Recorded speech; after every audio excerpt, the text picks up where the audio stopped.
right, joining us today, he is entering MLW Battle Riot. MLW Battle Riot is in Los Angeles. They just upgraded to a bigger venue because they sold out the old venue. It is April 5th. Everyone can watch it on YouTube. Joining us now from MLW and all over the independent scene is Anthony Greene. Anthony, how you doing, man? What's going on, guys? How are you? Good. We appreciate you joining us. All right, well, I don't know how much of the conversation you heard when you just popped on, but we're talking about EWR, TEW, Pro Wrestling Sim. You ever play any of those games? Don't get me started on EWR, probably the greatest booking simulator game. Not to like already kind of move the conversation, but I was an avid booker of MLW in the game. Nice. I loved booking MLW. I loved booking like the 03 Ring of Honor and Hell yeah.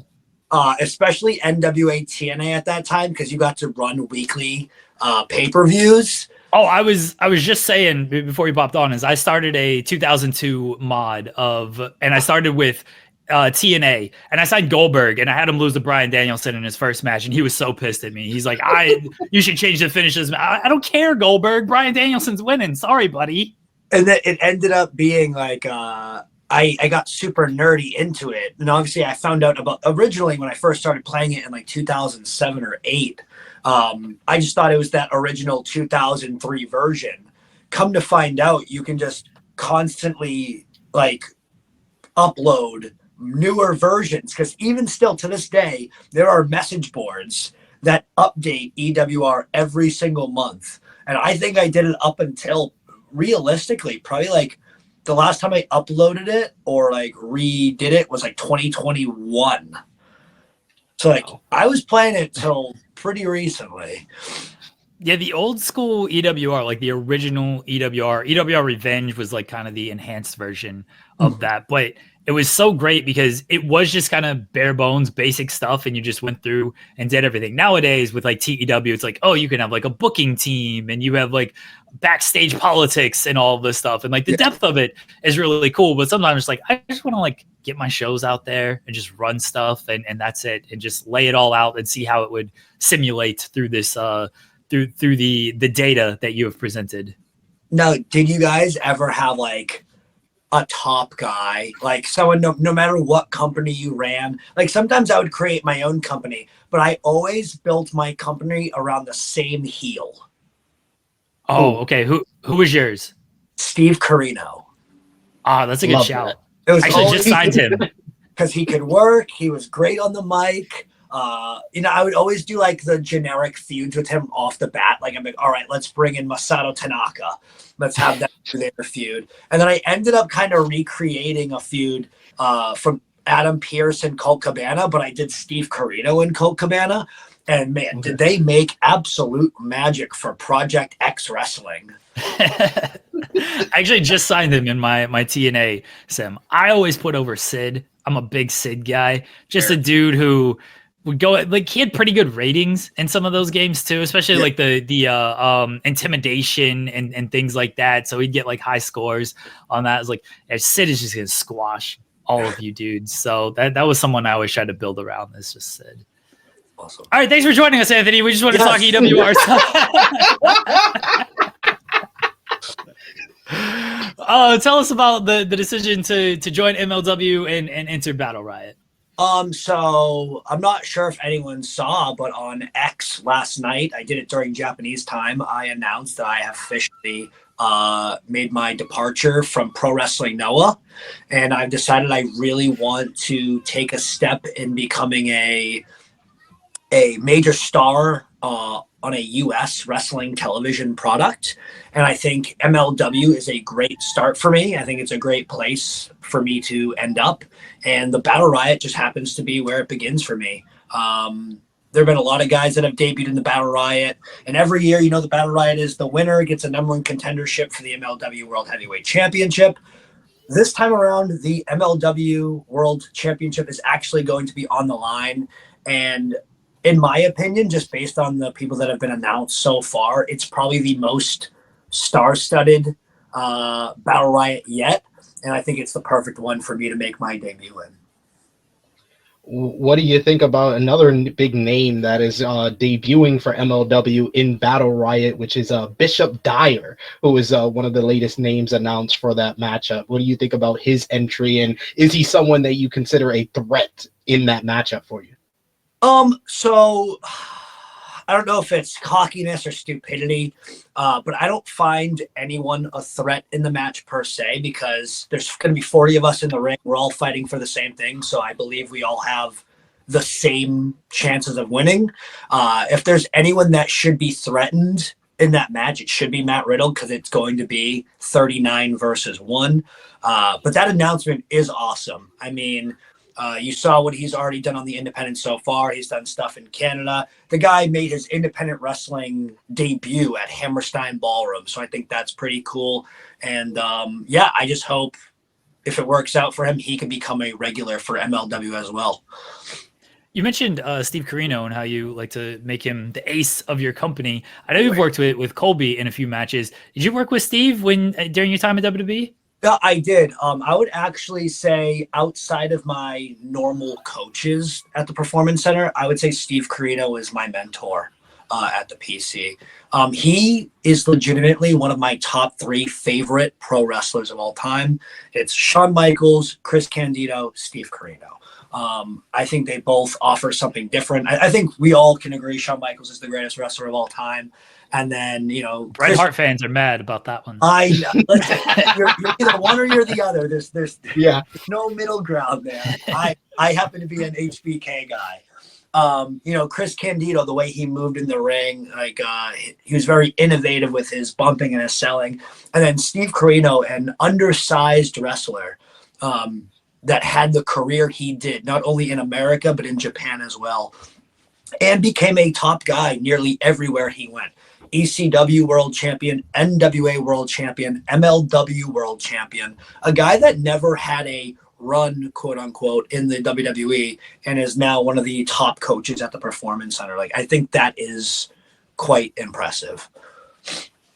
Yeah, so you mentioned a couple of the feuds that you did in the game with Steve Corino. What are a couple of the Steve Corino feuds that you think kind of define his career, and some of the stuff that you've actually studied being a student of the game that you are? Yeah, I would say his favorite feud and my favorite feud of his has to be him and Dusty Rhodes. Because not only did that transcend in ECW, but they went on to do that feud for Dusty Rhodes' promotion, Turnbuckle Championship Wrestling. They went on to do that in MLW. They went on to add that feud to Japan, doing it in Hustle. So if there was any feud, I would say that, quote, made him, or made me a huge fan of him, it was probably him and Dusty, but then also him and Hashimoto. I'm not sure if you guys know the story, but at I believe it was the 52nd NWA anniversary, they had a match where they pre-announced the finish, and then it did not happen the way that it was planned, and it turned into a near shoot fight, and then they ended up bringing that over to 0-1 a little bit later. Oh, I did not know that story. Yeah, I'm gonna have to research that one.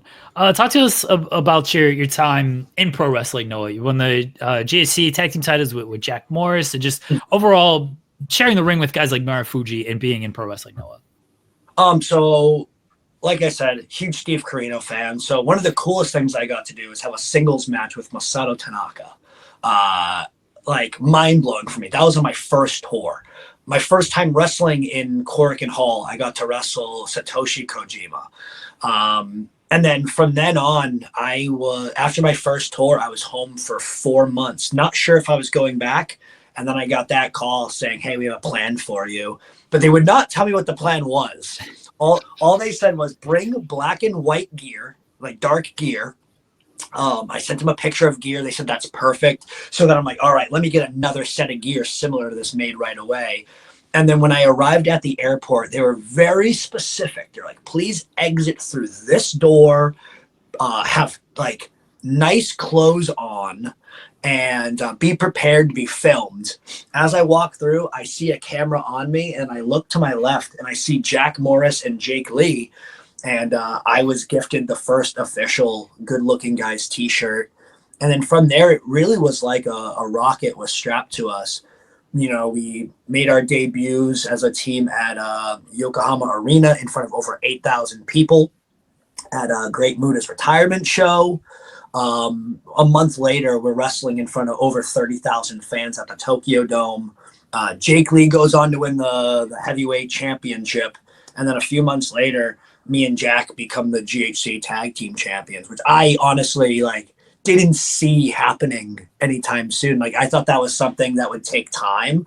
And then within 9 months of the faction existing, him and I were the tag champs, and we ended up being the 5th longest reigning tag team champions. And I got to wrestle 2 of my favorite Japanese wrestlers of all time, Go Shiozaki and Naomichi Marufuji, on multiple occasions. So awesome. One thing, sorry, SP3. One thing I like to ask everybody who goes to Japan, as any type of tour in Japan, is: did you go to Ribera? So I went. Hold on, let me do the math here. Let me make sure I get the day right. I arrived on a Saturday, Sunday, Monday, Tuesday, Wednesday. By Wednesday, I went to Ribera, and I had a Ribera jacket. I got this beautiful gold satin Ribera jacket. I have to shout out Ikemen Jiro for hooking me up with Fat Ass Masa. And Fat Ass Masa is the man I have to thank for getting me my Ribera jacket. He hooked me up at Ribera. I got the Yokozuna steak. I got a side salad, the delicious corn soup, and ended it off with a beautiful satin gold Ribera jacket, which is literally in my closet right over here. I've only put it on twice, and both have been in special occasions. The day that I got it, and then I had dinner with Jiro, who happens to have the exact same jacket. So we took pictures of our matching jackets. Now, how was the food? So Ribera is good, but if you want the best steak in Japan, you have to go to Mr. Danger Steakhouse. Okay. It's a bit deep outside of Tokyo. It's like a very small town in Tokyo. But it's the most tender, juiciest, most delicious steak I think I've ever eaten. And then the danger soup is quite good as well. And then he cooks the food himself. So after, you can get a photo with a deathmatch legend. Oh, there you go. So a lot of people like to say that is Ribera has the wrestling lore and everything, but it's good steak, but there are better places elsewhere in Japan to get a steak. Oh yeah, if you are a wrestling fan or a wrestling person, you need to go to Ribera. You got to see the pictures on the wall, the atmosphere in there. The atmosphere in Ribera is going to be a better atmosphere than at Mr. Danger Steakhouse. But if we're going strictly by taste, then Mr. Danger is the steak.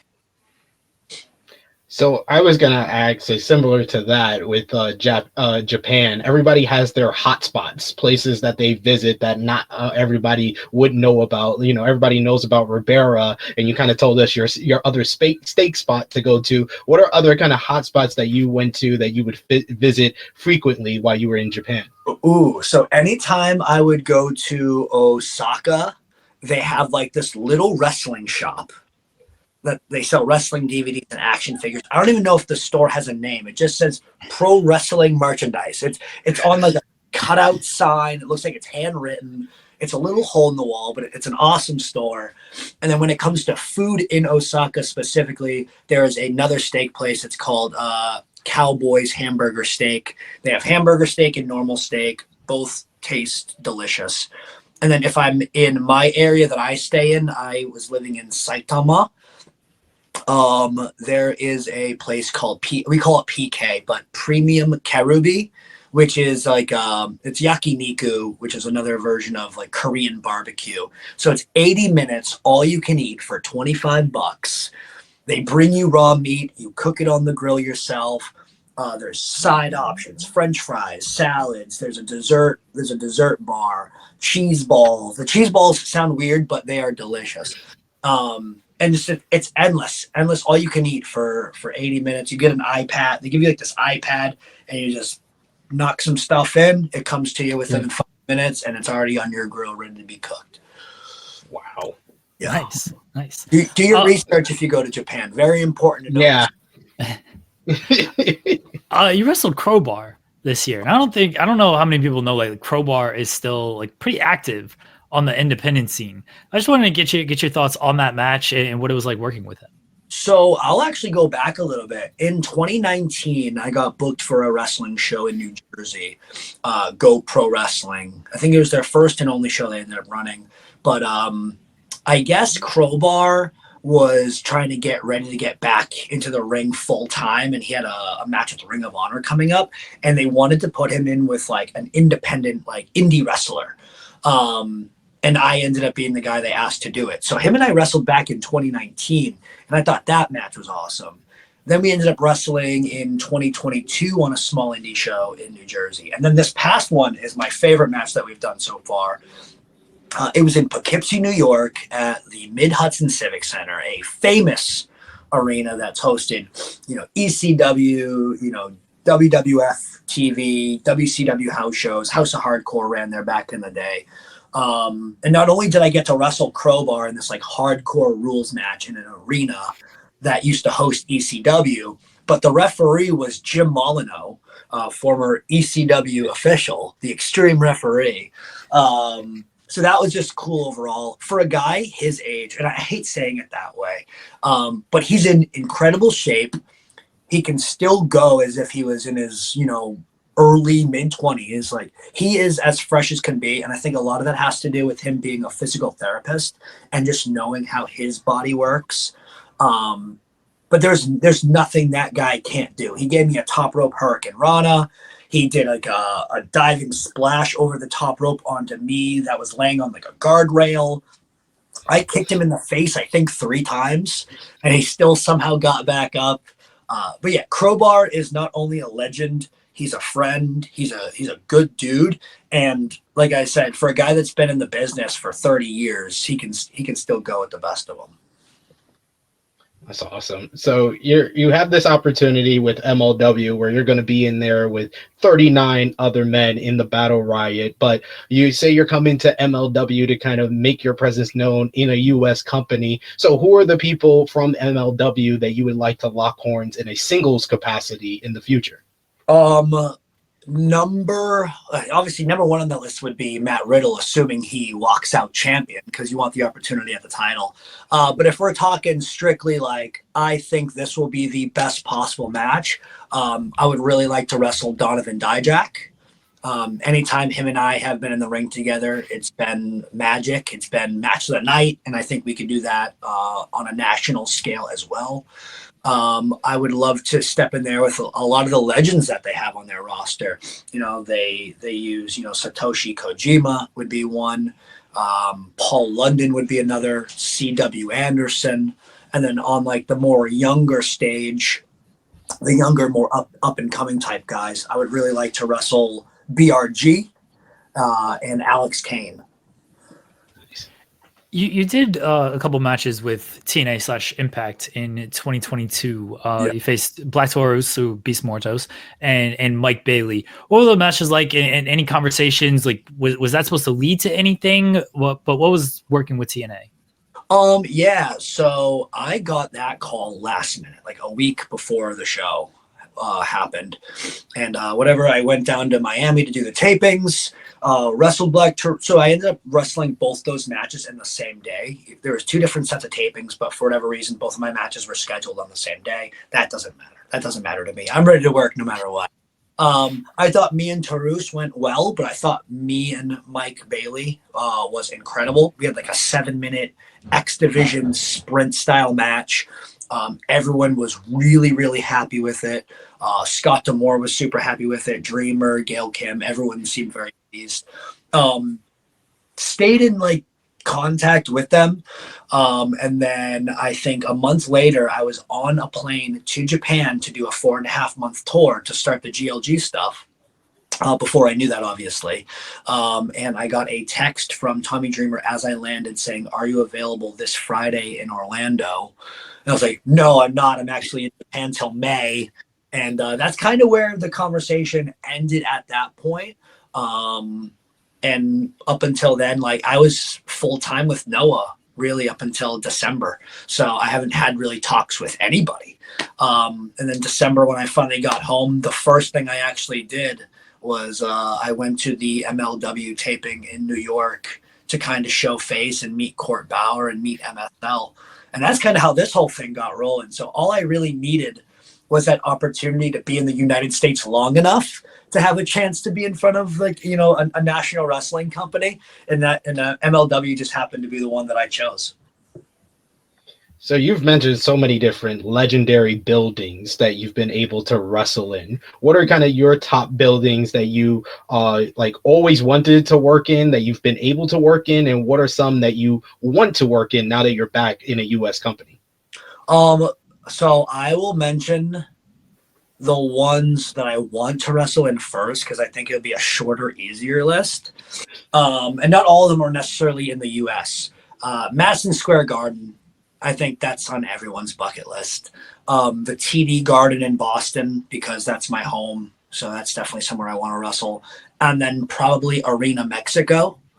Those would probably be the top three that I haven't done that I want to do.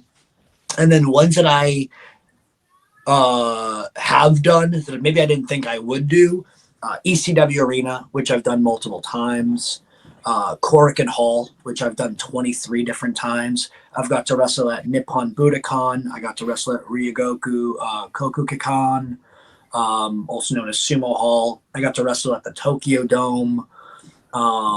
Those are probably the big ones. And then there are some other like smaller arenas. Like there's one in Kobe.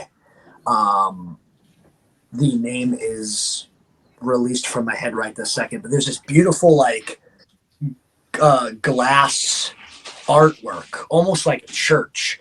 And there's actually the Garden of Eden on one side, and then on the other side is the actual like Noah's Ark. So I got to wrestle for Pro Wrestling Noah with Noah's Ark behind.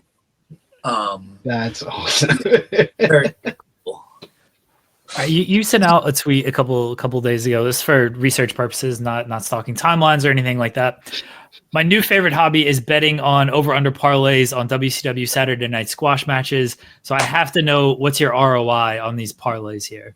Oh man, 0. I'm actually in the red right now. No, luckily, so I was with a good group of guys doing this. So there was actually no money on the line this time around. It's my first time. I was a rookie at this. I've never done this before. It was like, I don't know, midnight, and all of a sudden Colin Delaney throws on WCW Saturday nights, and you see the most generic, obscure like names. Hank Howard going up against Dustin Rhodes, and our over-unders would be like kind of funny. It'd be like, all right, how many arm drags are we going to see? 3.5 is the over-under. So is it going to be over 3.5 or under 3.5? Then we'll do drop kicks would be another one. We would do how long is Vader will come out, or how long is this one going to last? There was a match with Greg Valentine. He was wrestling Mike Graham. I'm like, all right, how many bumps is Greg Valentine going to take for Mike? But it was just, I've never done it before, and it was just like such a fun little way to watch pro wrestling. I actually suggest everyone to do it, whether that be watching WCW Saturday Night, watching WWF Superstars. I don't care, but watch a squash match and just make a ridiculous bet on what you think is going to happen. Oh, this sounds like it rules. I love this. I think this could be a stream. This could be a live stream. This is a great idea. We might have to take this and try to get people involved with it. But this is a fantastic idea.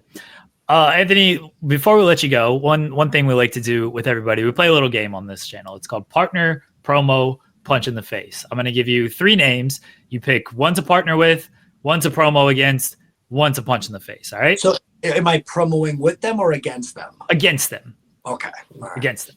All right. So the 3 names, we're going to go the prime version of each of these people, and you'll kind of see the theme as these names that I'm throwing at you here.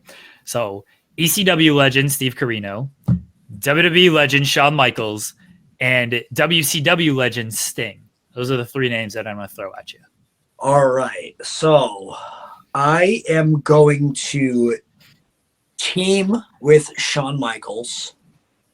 I'm going to promo against Steve Corino, and I'm going to punch Sting in the face because he For no reason, Scorpion death dropped me in Rochester, New York in 2021, and this will be my payback.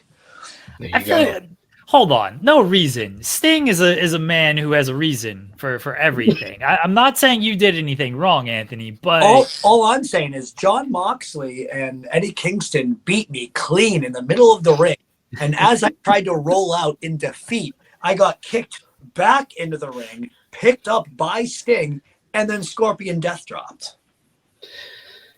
I don't want to say you were Oh. in the way, but you might have just been in the way, Anthony. Eddie I'm Kingston sorry. was in the way of me rolling out of the ring. Did Eddie set you up? Did Eddie be like, hold on, here, Sting, get this guy? Can we blame this on Eddie? I That's don't know if I want to basically blame what anything on happened. He kicks me in the ring and goes, "Get back in there, Sting him." Okay, but taking a Scorpion death drop from Sting's pretty cool, though, right? Actually, so fun fact about that. I've told it on a different podcast before, but I was in the reverse DDT, and where my head was located, I could see the screen. So I can see myself in the move, but the screen is like half a second behind. Right. So by the time I'm getting dropped, I'm still looking at myself. So I actually hit my head pretty hard on the mat. Damn. Well, that's not good. That's not Yeah. Is what it is. Cool moment. Anthony, we Absolutely. appreciate you joining us. Let everybody know where they can find you at. And guys, it is MLW Battle Riot. It is April 5th. They moved to a bigger venue in Los Angeles. It is sold out, but you can still watch it on YouTube, MLW, youtube.com/MLW. Anthony, let everybody know what you got going on, where they can find you at. All right, yeah. So actually, a new wave of tickets dropped yesterday for MLW, and you can get them at MLWLA.com. Please follow me on my social medias. I'm on X at alternative_AG, and I'm on Instagram as well at @thealternativeAG. I also have a YouTube channel where I post about my life. I vlog from Japan. I just recently vlogged from India. That should be up very soon. I vlog about all my stuff on the independents. I'm sure I'm going to vlog stuff from MLW as well. And yeah, those are probably the three biggest things. And support myself, support MLW, and support this show right here. We appreciate it, Anthony. Enjoy the rest of your day. Thank you. You as well. Thanks, Thanks, Anthony.